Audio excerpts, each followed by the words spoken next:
салом бинандагони гиромӣ, ташаккур ки дар ин нашри барнома ҳам бо мо ҳастед. имрӯз 23 март аст ва шумо хабарҳои Тоҷикистону ҷаҳонро аз радиои Озодӣ мебинед. ҳоло як мурури кӯтоҳ ба сархати мавзӯъҳои барнома. Владимир Зеленский, президенти Украина, аз ҳукумати ҷопон хост таҳримоти иқтисодӣ бар зидди Русияро бештар кунад. То кунун 2000 тоҷик аз Украина гурехтаанд. сокинони бинои оташ гирифта дар Хуҷанд муҳтоҷи кӯмак шуданд. мақомот мегӯянд таҳқиқи сабабҳои сӯхтани бино идома дорад.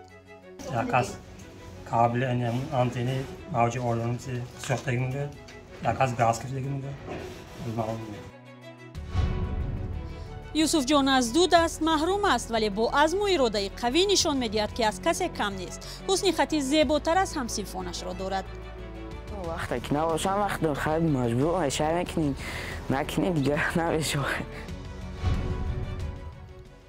владимир Зеленский, раиси ҷумҳури Украина, аз ҳукумати ҷопон хост таҳримот бар зидди Русияро барои ҷанги бедалел дар ватани ӯ сахттар кунад.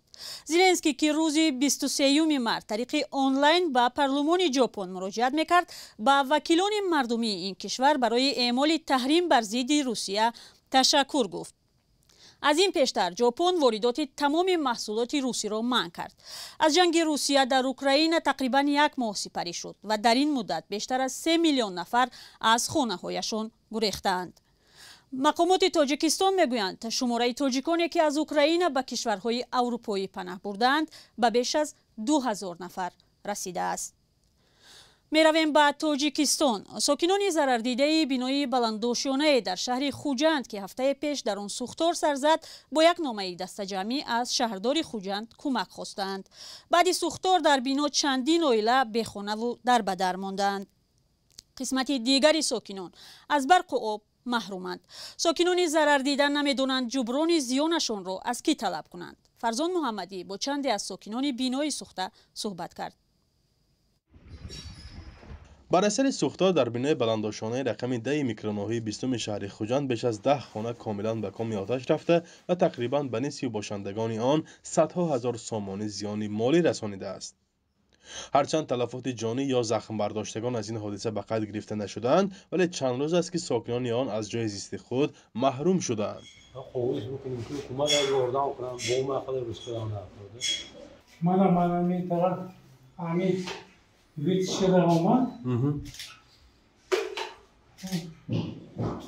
Диван, кресло, стол, стул, 4 стул, 1 стол калон, холодильник, телевизор, диван. сӯхтор сабаби пайдоиши оташ ва омилони он маълум нашуданд. Якас кабли антени мавҷи олонси сӯхтагӣ мегӯяд, якас газ кашидагӣ мегӯяд. ин бино бо таҳхонааш аз 7 қабат иборат аст ва сӯхтор дар яке аз ҳуҷраҳои қабати 7-умин бино сар зада ба ҳуҷраҳои дигар доман паҳн кардааст. дар ин бино 160 хонавода зиндагӣ мекунанд ва ин ҳодиса нисфи зиёди онро ба ташвиш андохтааст. ба сабаби сӯхтор ҳоло болои бино кушода шуда ва борону шамол ба хонаҳои одамон медарояд.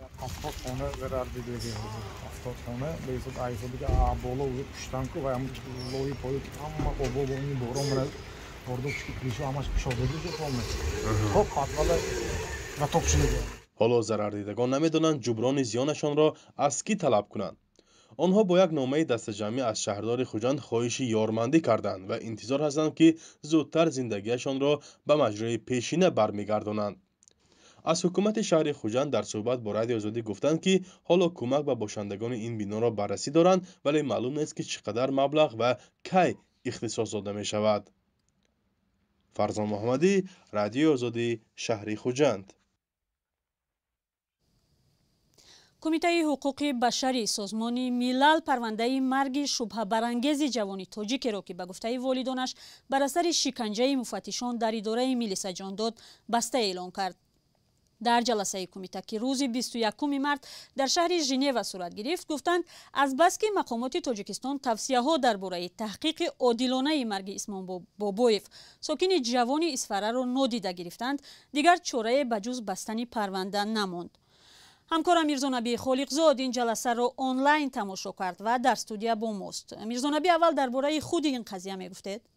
ولی طوری که در این نواری آنلاین ما دیدیم سخن درباره اسمانبای بابایف یک ساکن اسفره می رود که 19 فوریه سال 2010 یعنی به 10 سال قبل با اتهام عضویت در سازمان ممنوع حزب التحریر بازداشت شد، ولی بعد چند جسدی او را با اهل عائلش سپردند.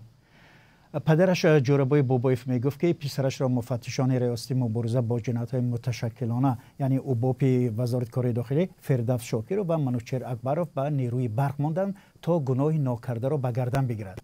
از تاثیر قوه بر به اندازه زیاد بوده است که عثمان بابایف نفسگیر شده جان داده است.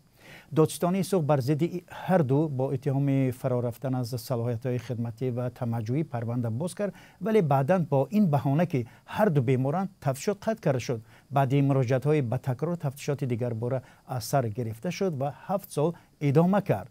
حامیان حقوق این پرونده را تا به کمیته حقوق بشری سازمان ملل بردند و این کمیته از حکومت تایستان خواست گناهکاران مرگ اسمانبای بابایف را جزای سزاوار دهد و به پدر او برای عذاب‌های روانی کشیده جبران مالی بپردازد، ولی آنگونه که گفتیم حکومت این توصیه را اجرا نکرده است. میرزونابی، چرا سازمان ملل با وجود این همه قرار کرده است که پرونده بسته شود و همین گونه به قول حامیان حقوق عدالت برقرار نگردد؟ بله زرانگیز، دانیل فایف متخصص کمیته حقوق بشر که درباره پرونده اسمانبای بابایف صحبت میکرد بعد یادآوری از پرونده پیچیده گفت از بس که توصیه‌های کمیته درباره تحقیق عادلانه مرگ اسمانبای بابایف اجرا نشد و هم خویشاوندان او برای ادامه تحقیق و اجرای توصیه مراجعت نکردند، دیگر علاج بغیر از بستن پرونده نماند. یک نکته مهم را هم باید اینجا گویم که دانیل فایف گفت که ماه ینور امسال حامیان حقوق از سازمان دفتر مستقل حقوق بشر در تاجیکستان و نمایندگان کمیته گفتند بعد درگذشت جمعبای بابایف پدر اسمانبای دیگر خویشاوندانش از ترس فشار مقامات مراجعت نکردند و قضیه اسمانبای ادامه یابد.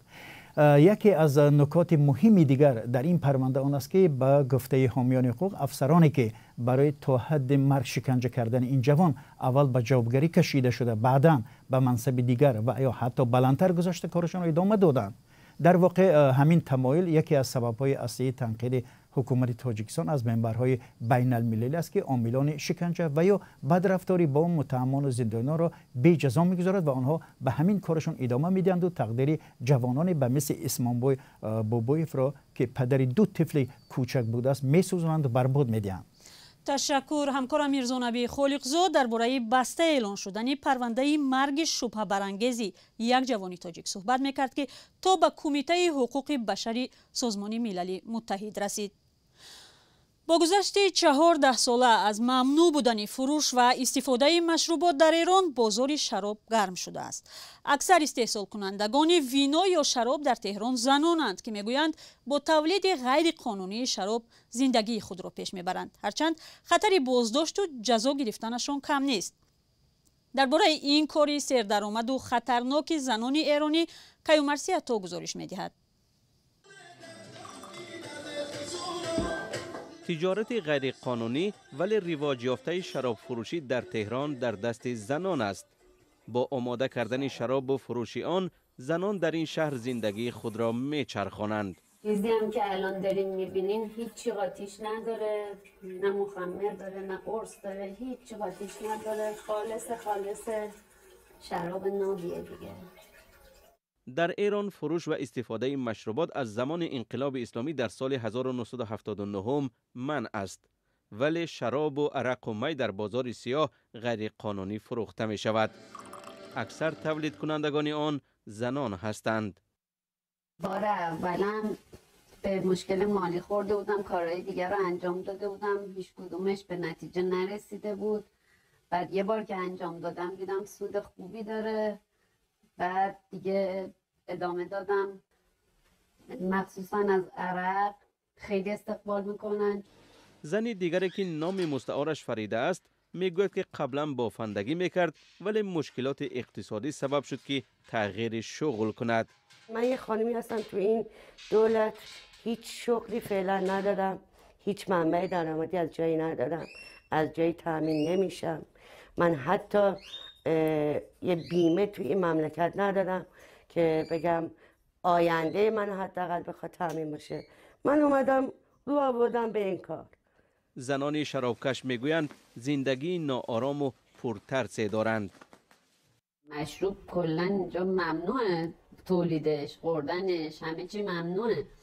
وقتی کسی گیر بیفته با تعداد مقدار بالا مسلما به مشکل بزرگی میخوره. بقول هرچی درآمد داشته باید بده بهشون و بیاد بیرون. واقعا استرس اینو دارم. یکی در میزنه میپرم هوا.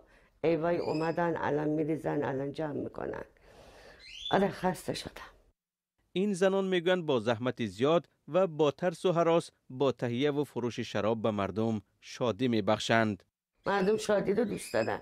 تو جامعه ما که هیچ نوع نه تفریح وجود داره نه امکاناتی برای جوونا وجود داره. تنها تفریح جوونا این شده که جمع بشن دورم یه دوتا استکان عرق بخورن، مشروب بخورن، شراب بخورن، بزنن برقصن. همین. پس کار ما میشه فروش شادی.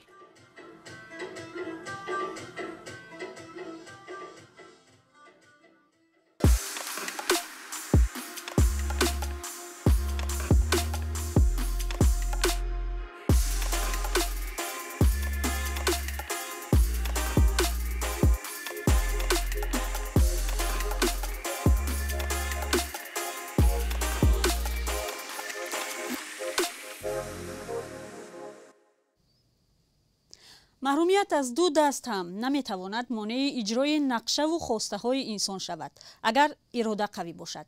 مثل قهرمان گزارش نوبتی ما که کاری دست را با پای اجرا می کند. با پایش می نویسد و کوشش می کند کارهای دیگری خانه را هم مستقلانه انجام دهد. او از دست محروم است اما از دیگران خود را کم نمی بیند و برای آینده نقشه های زیاد دارد. داستان زندگی نورس قوی اراده تاجیک را در گزارش از علیشیر ظریفی و شهلای عبدالله می بینیم. این نورس تاجیک از دو دست محروم است ولی مثل دیگران در کارهای خانه با والدان کمک می‌رساند. خانواده‌اش تلاش می‌کنند تا او محتاج یاری دیگران نباشد و بیشتری کارها را خودش انجام بدهد. وقتی که نباشم وقتی خیلی مجبور میشه نکنی دیگه نمیشه.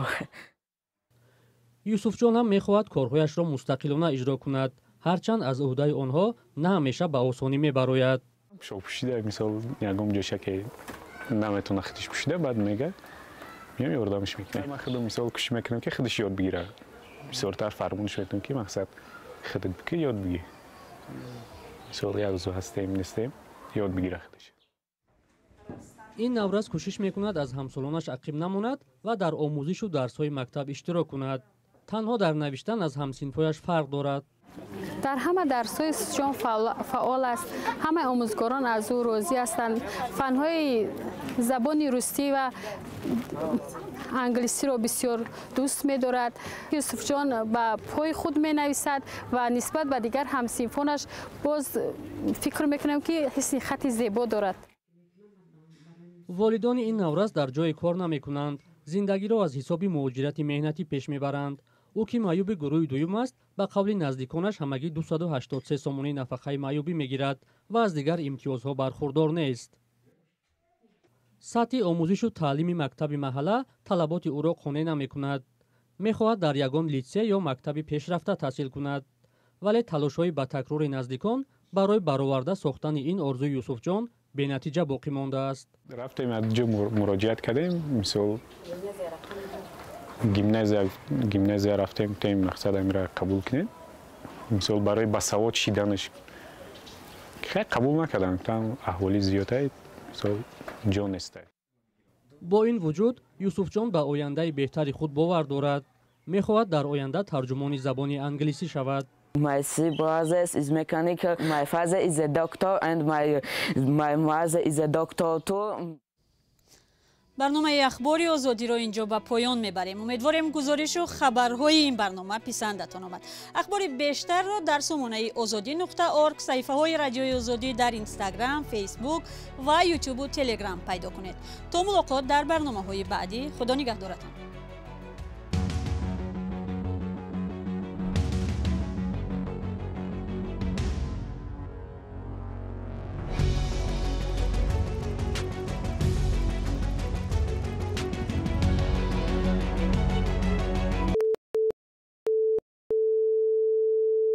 This is Radio Free Europe, Radio Liberty, Praha.